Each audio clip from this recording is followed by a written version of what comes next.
यह औरत रोज जानबूझकर अपने घर का कूड़ा बाहर फेंक देती थी, जिसके बाद वह सीधा सेब के पेड़ के पास जाती और जब कोई नहीं देख रहा होता तो वह अपनी झाड़ू से पेड़ पर जोर से वार करती। इससे सेबों का गुच्छा उसकी गोद में गिर जाता। फिर वो ऐसे दिखाती जैसे फर्श साफ कर रही हो और जल्दी से घर लौट जाती। वहीं गाँव का पुजारी हर रोज चर्च जाकर प्रार्थना करने का नाटक करता था, लेकिन असल में वो वहाँ छुपकर शराब पीता था।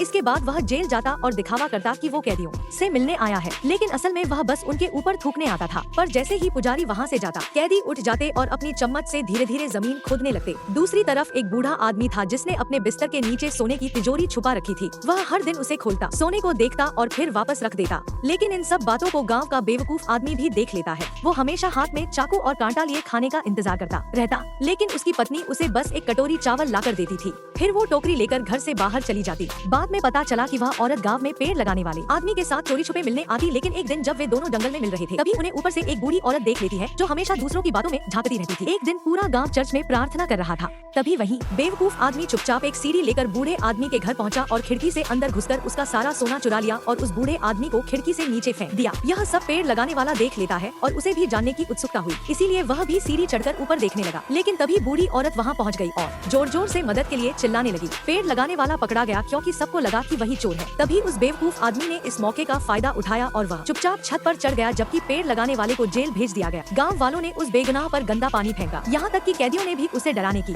कोशिश की। थोड़े समय बाद गांव वालों ने बूढ़े आदमी को दफना दिया, जिसके बाद उस बेवकूफ ने गांव के लोगों को भड़काया और पेड़ काटने के लिए उकसाया और उन्होंने मिलकर यह तय किया कि पेड़ लगाने वाले को फांसी दी जाएगी। लेकिन जब सब लोग इस फैसले में लगे थे तब उस बेवकूफ की पत्नी ने चुपके से एक कुदाल पेड़ लगाने वाले को दे दी। उसने जमीन खोदकर सुरंग बनाई और भागने की कोशिश करने लगी, लेकिन तभी कैदियों ने जोर से चिल्लाना शुरू कर दिया। गांव वाले दौड़ते हुए उसे पकड़ने आ गए। पेड़ लगाने वाला तेजी से भागा और दीवार के पास लगे एक पेड़ के सहारे ऊपर चढ़ गया। गुंडा तुरंत छत पर गया और उसका पीछा करने लगा। उसने अपने चश्मे उतारे और पेड़ लगाने वाले को धक्का देने की कोशिश। तभी अचानक उसकी पत्नी वहाँ आ गई। पेड़ लगाने वाले ने इस मौके का फायदा उठाया और बेवकूफ को मुक्का मार दिया। वो लड़खड़ाया और छत से नीचे गिर पड़ा। पेड़ लगाने वाला और उसकी पत्नी तेजी से वहाँ से भाग गई, लेकिन रात को चींटियों ने उस बेवकूफ के शरीर को इस कदर काट खाया कि बस उसकी हड्डियां ही बची। और जब गांव वालों को वह हड्डियां मिली तो उसके पास पेड़ लगाने वाले के चश्मे भी थे। लोगों को लगा कि यह पेड़ लगाने वाले की हड्डियां हैं, इसीलिए उन्होंने उसकी फांसी की सजा खत्म कर दी। गाँव में फिर से शांति लौट आई। पुजारी फिर से शराब में डूबा रहता।